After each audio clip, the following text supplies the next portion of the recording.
Bismillah.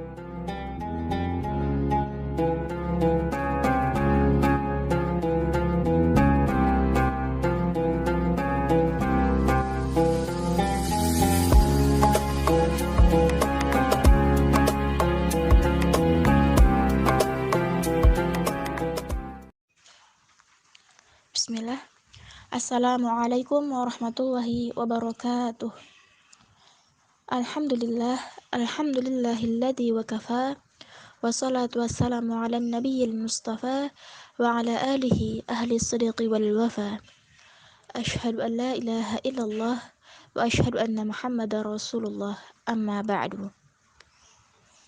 Puji syukur atas kehadirat Allah Subhanahu wa taala yang masih memberikan kita nikmat sehat sehingga masih bisa bertemu dengan bulan yang mulia, yakni bulan suci Ramadan. Sholawat bertangkaikan salam senantiasa terlimpahkan pada baginda Nabi Muhammad Sallallahu Alaihi Wasallam yang telah berjuang menegakkan agama Islam sehingga kita masih bisa merasakannya sampai detik ini. Alhamdulillah. Baik, dalam kesempatan ini Ana akan menyampaikan tentang meraih ampunan Allah Azza wa Jalla di bulan Ramadan yang mulia. Di antara nama Allah Azza wa Jalla adalah Al-Ghafur, dan di antara sifat-sifatnya adalah maghfirah, artinya memberi ampunan. Sesungguhnya para hamba sangat membutuhkan ampunan Allah Azza wa Jalla dari dosa-dosa mereka, dan mereka rentan terjerumus dalam kubangan dosa tersebut.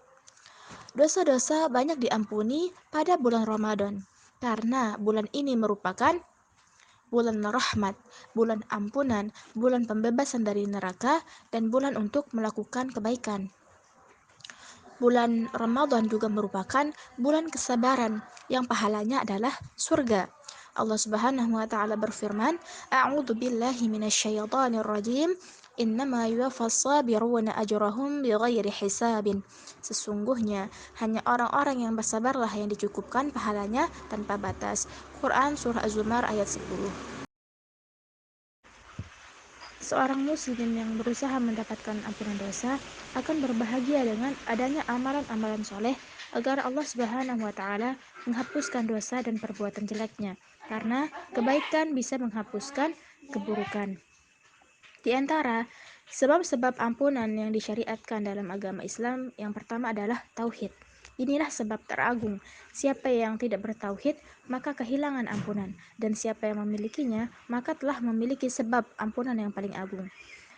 Sebagaimana firman Allah Subhanahu wa taala, "Innallaha la yaghfiru an yushraka bihi wa yaghfiru ma duna dzalika liman yasha."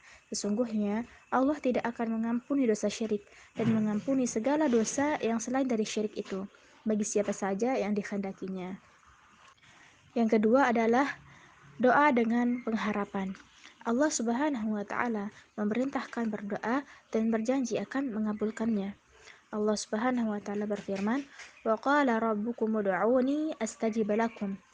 Dan Rabbmu berfirman, "Berdoalah kepadaku, niscaya akan ku perkenankan bagimu."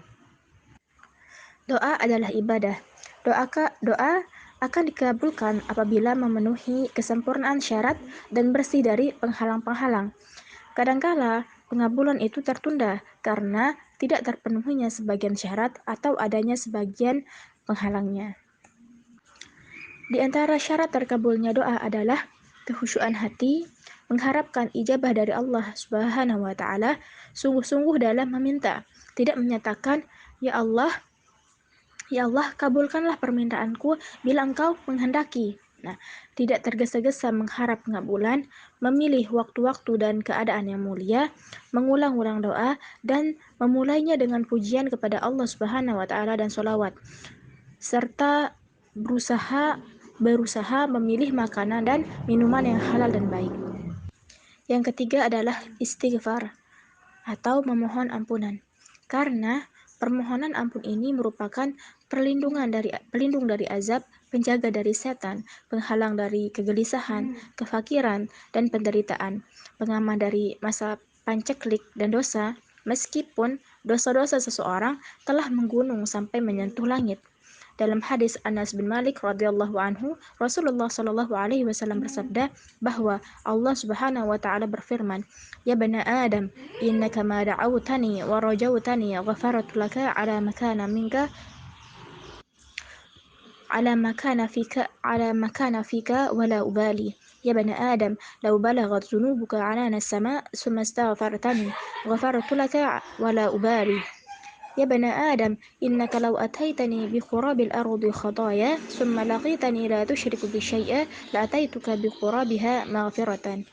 Yang artinya, wahai Bani Adam, sesungguhnya selama engkau masih berdoa dan berharap kepadaku, maka aku akan mengampuni semua dosa yang ada padamu, dan aku tidak akan peduli.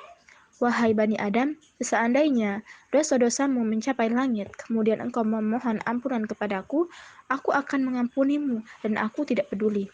Wahai Bani Adam, seandainya engkau datang kepadaku dengan membawa kesalahan seukuran bumi, kemudian engkau datang dan menjumpaiku dalam keadaan tidak berbuat syirik ataupun menyekutukanku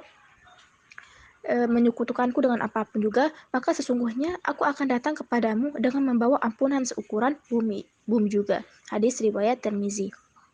Membaca istighfar adalah penutup terbaik bagi berbagai amalan-amalan dan umur serta penutup dalam majelis.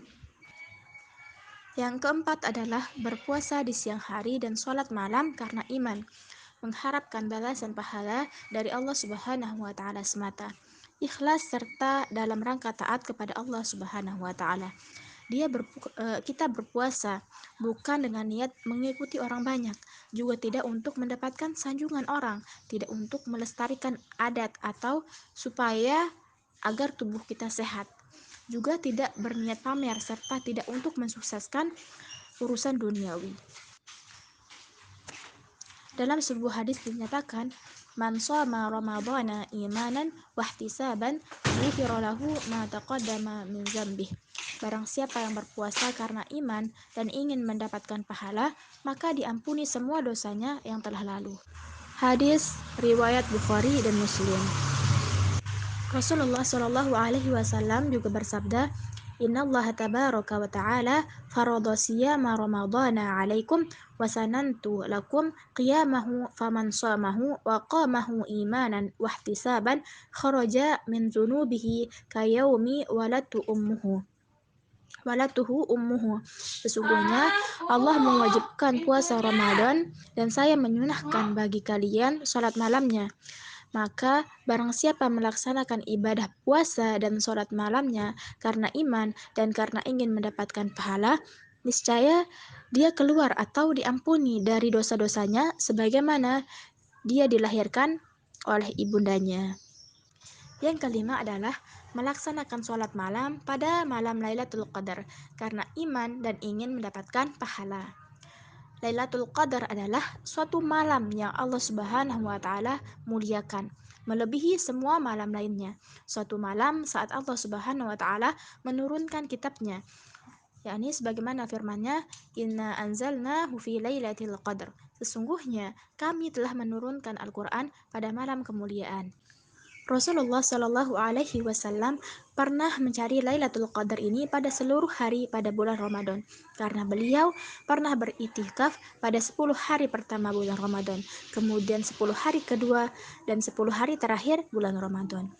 Orang yang ingin mendapatkan keberuntungan, maka dia akan antusias untuk melaksanakan sholat malam pada malam yang lebih baik daripada 83 tahun dan 4 bulan. Yang keenam adalah bersedekah. Bersedekah termasuk salah satu qurbah atau ibadah yang mendekatkan diri kepada Allah Subhanahu wa taala. Dengannya seorang hamba memperoleh kebaikan sesuai dengan firman Allah Subhanahu wa taala, "Lan tanalul birra hatta tunfiqu mimma tuhibbun wa ma tunfiqu min syai'in fa innallaha bihi 'alim." Artinya, kamu sekali-kali tidak sampai kepada kebajikan sebelum kamu menafkahkan sebagian harta yang kamu cintai, dan apa saja yang kamu nafkahkan, sesungguhnya Allah mengetahuinya. Sebagaimana dalam hadis Muaz, Rasulullah Shallallahu alaihi wasallam bersabda, Ala adulluka ala abwabil khair, as-sawmu junnatun, wa sadaqatu tudfi'ul khati'ata kama yudfi'ul ma'un nara, wa salatul rajuli min jawfil lail. Artinya, maukah aku tunjukkan kepadamu pintu-pintu kebaikan? Puasa adalah perisai, bersedekah itu menghapus kesalahan sebagaimana air memadamkan api, dan sholat seseorang di kegelapan malam. Hadis riwayat At-Tirmizi. Rasulullah Shallallahu Alaihi Wasallam adalah orang yang sangat dermawan, dan beliau lebih dermawan lagi di bulan Ramadan saat beliau berjumpa dengan malaikat Jibril. Saat itu beliau lebih berbaik hati daripada angin yang bertiup sepoi-sepoi. Di antara bentuk sedekah terbaik adalah memberi makan orang yang berpuasa atau iftarus shaim. Disebutkan dalam hadis, "Man fattara sha'iman kana lahu mislu ajrihi ghaira annahu la yanqusu min ajri shaimi syai'an." Yang artinya, barang siapa yang memberi buka puasa bagi orang yang puasa, maka ia akan memperoleh pahala sepertinya tanpa mengurangi pahala orang itu sedikit pun. Hadis riwayat Tirmizi. Pahala orang yang bersedekah dilipat gandakan sampai 700 lipat dan kelipatan yang lebih banyak lagi pada bulan Ramadan. Yang ketujuh adalah melakukan ibadah umroh. Ibadah umroh termasuk faktor yang menggugurkan dosa-dosa. Rasulullah Shallallahu Alaihi Wasallam bersabda, "Al-umratu ilal umrati kafaratun lima bainahuma wal hajjul mabruru laisa lahu jazaun illal jannah." Yang artinya, ibadah umroh ke ibadah umroh berikutnya adalah penggugur dosa antara keduanya, dan pahala haji mabrur tiada lain adalah surga. Hadis riwayat Bukhari.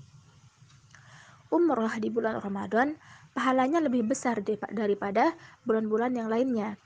Dari Ibnu Abbas radhiyallahu anhu, Nabi Shallallahu Alaihi Wasallam habis pulang dari haji wada, beliau berkata kepada seorang wanita dari Ansor bernama Ummu Sinan. Beliau berkata, "Apa yang menghalangimu untuk berhaji denganku?" Ia menjawab, "Abu Fulan," yang dimaksudnya adalah suaminya, "memiliki 2 unta. Salah satu dipakainya untuk berhaji dan yang lainnya untuk mengairi persawahan." Maka Nabi Shallallahu Alaihi Wasallam bersabda, "Fa inna umratan fi Ramadana taqdi hajatan aw hajatan ma'i." Yang artinya, sesungguhnya umrah di bulan Ramadan dapat mengganti haji bersamaku. Hadis riwayat Bukhari dan Muslim. Jadi, betapa besar keberuntungan orang yang umroh pada bulan Ramadan. Ia bagaikan berhaji bersama Rasulullah Shallallahu Alaihi Wasallam, seperti orang yang menyertai beliau dalam ihram, sa'i dan tawaf dan seluruh manasik haji beliau. Yang kedelapan adalah menyempurnakan puasa sebulan penuh. Ada sekian banyak orang yang akan bebas dari api neraka di bulan Ramadan, dan itu terjadi di setiap malam. Allah Subhanahu wa Ta'ala menyempurnakan pahala orang-orang yang bersabar tanpa perhitungan khusus. Ada ulama yang mengatakan, "Man shoma asy-syahra wastakmala al-ajra wa adraka lailatal qadari faqad faza bi jaizatir rabbi." Yang artinya, barang siapa berpuasa sebulan penuh dan meraih pahala sempurna dan berjumpa dengan malam Lailatul Qadar, sesungguhnya ia telah menggapai hadiah dari Allah Subhanahu wa Ta'ala. Masya Allah. Semoga Allah Subhanahu wa Ta'ala mengampuni dosa-dosa kita sekalian dan menutupi kekurangan-kekurangan kita dan memudahkan segala urusan kita. Amin ya rabbal alamin. Sekian yang dapat saya sampaikan. Mohon maaf atas kesalahan dan kekurangannya. Wallahu a'lam bishawab. Wassalamualaikum warahmatullahi wabarakatuh.